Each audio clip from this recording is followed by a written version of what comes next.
Hey guys, welcome back to the DrCliffAuD vlog. This is vlog number 69, and I was actually getting ready to do a Q&A section of my presentation on providing massive value to patients with hearing loss, and we had technical difficulties, so that didn't work out. So I'm like, well, I'm dressed up already, I might as well go ahead and do my vlog. Now, some of you may have noticed that normally my vlogs are actually up against the wall that's behind the camera right now, but I didn't feel like moving things around today. I didn't feel like moving things around last week, so you get what you get, and you don't pitch a fit. But nonetheless, what I want to really talk about now is, because my mind's already on this idea of providing a massive amount of value to our patients who have hearing loss, is that, you know, the thing that probably bothered me the most about my profession is this idea that people go in and they spend a lot of money, like really, you know, a substantial amount of money to treat their hearing loss. And, you know, I feel like as a hearing care professional, it is our duty to make sure that the individual who's spending that amount of money is getting a significant amount of value out of that money. And if they're not, then we're doing something wrong.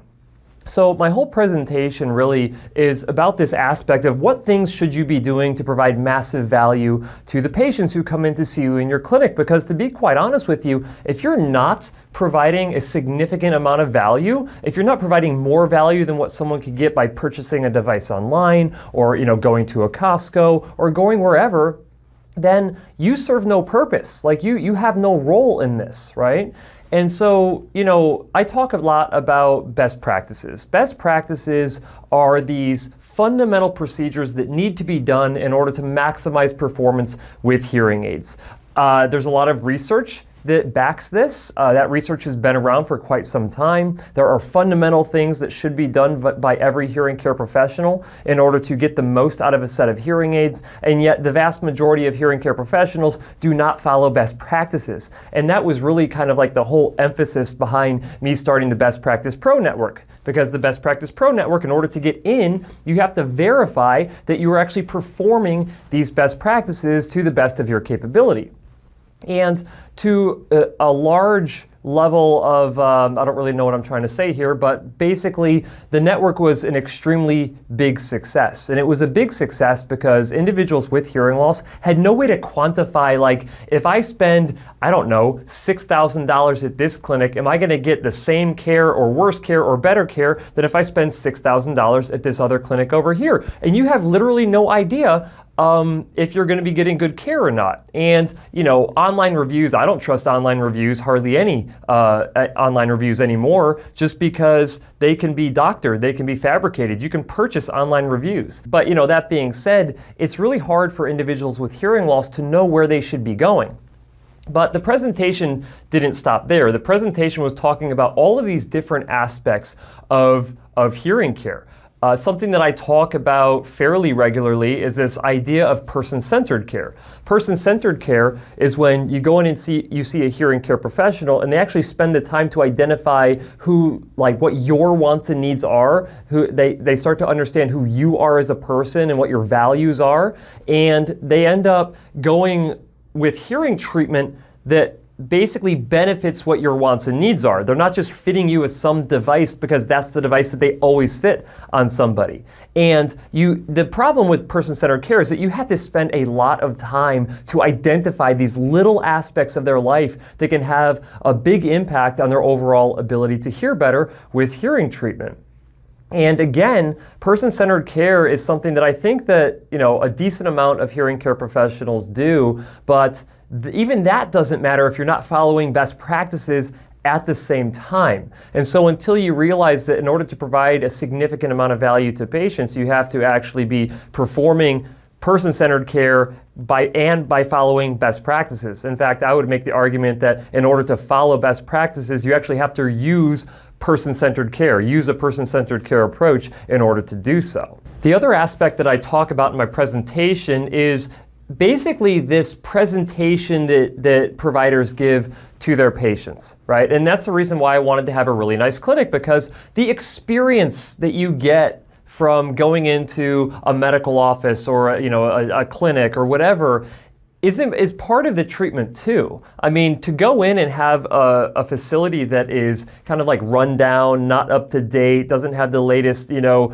technology there to identify whatever the problem is that you have, it's not just with hearing care. This is with literally every single profession that's out there. And if you're not actually presenting an individual with a fantastic experience inside of the clinic, that's a problem too. Really, when you think about it, you could have a hearing care provider who follows best practices, uses a person-centered care approach, but if the first experience that a patient has walking into a clinic is that this place is really run down and they just don't have the nicest equipment in the world, like they're making their decision based on that. So you basically have to have a nice clinic just to kind of overcome the biases that they would form that would blind them from understanding the value of the other things that you're providing them. And it all comes back down to, are you providing someone with a benefit that is significantly larger than what they could get going elsewhere?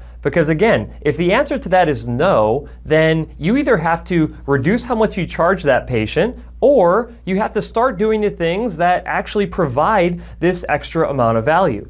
Now, to be fair, I spend very little time trying to convince other professionals in my profession what they should do.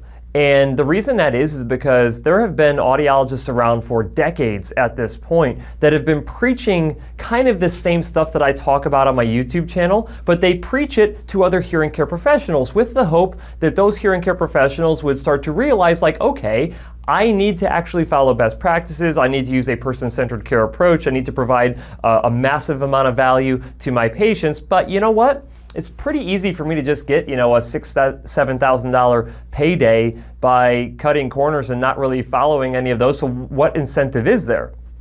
And really, that's kind of the biggest reason why I don't spend a whole lot of time talking to hearing care professionals about this stuff. I mean, I spend most of my time teaching consumers and educating you about what you should know in order to get the most out of hearing treatment. And that way, if you demand it, then the hearing care professionals have to follow suit or they lose business.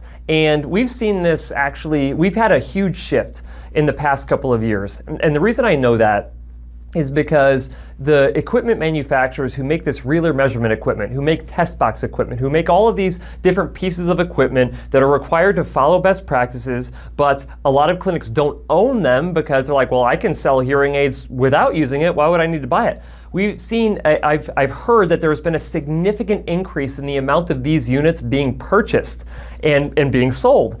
And what that tells me is that there's providers who are starting to realize that unless you start doing these fundamental best practices, you're going to lose patients. And that is something that I take a huge amount of pride in. You can see with this huge grin that I have on my face is that nothing makes me feel better than knowing that I'm having an influence on my profession to make us better, to make us demand more out of ourselves than to hear that it's the consumers who are actually driving the change, right? I'm making them aware of these things, and if they're smart, they're actually going to seek out a hearing care professional who follows these best practices and does it in a person-centered care approach or a patient-centered care approach. So it's really exciting to see that side of it. And then the other thing that I've noticed is that there has been a real strong increase in the use of the terms reeler measurement and the terms best practices, whether it's on websites, whether it's on marketing pieces, whatever. And it's because we're driving this conversation in terms of best practices. And this is stuff that people had no clue about, 4 or 5 years ago. The term reeler measurement was something that only hearing care professionals knew about. And maybe if you were the family member of an audiologist, would you know what reeler measurement was? And then the only time you would ask for it is if your family member said, hey, when you go and get your hearing aids, make sure that they do reeler measurement on you, because that's the only way to know that you're getting the right amount of benefit out of your hearing aids.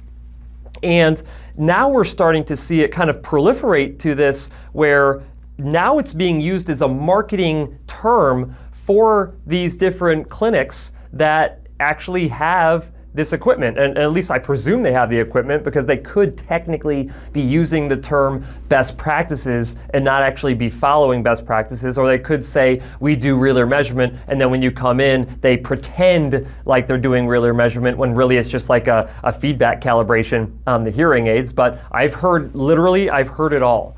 But it's at the end of the day, it's really the individuals with hearing loss who have to drive what they want from the hearing care professional. If you want a really, really high level of care, if you want really good hearing aids, and not just good hearing aids, but the ones that are like best for you, not best for everyone else but you, but the best for you, then you have to make sure that you're going to a professional who's actually going to be taking the time to identify what those things are and taking the time to follow best practices.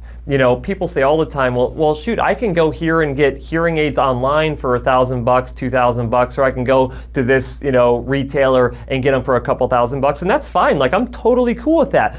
And they might even follow some best practices. But best practices is so detailed and in depth, and so if you want to maximize everything, you have to be comprehensive about it. You can't just cherry pick the few convenient things when it comes to best practices. You have to do all of them. And if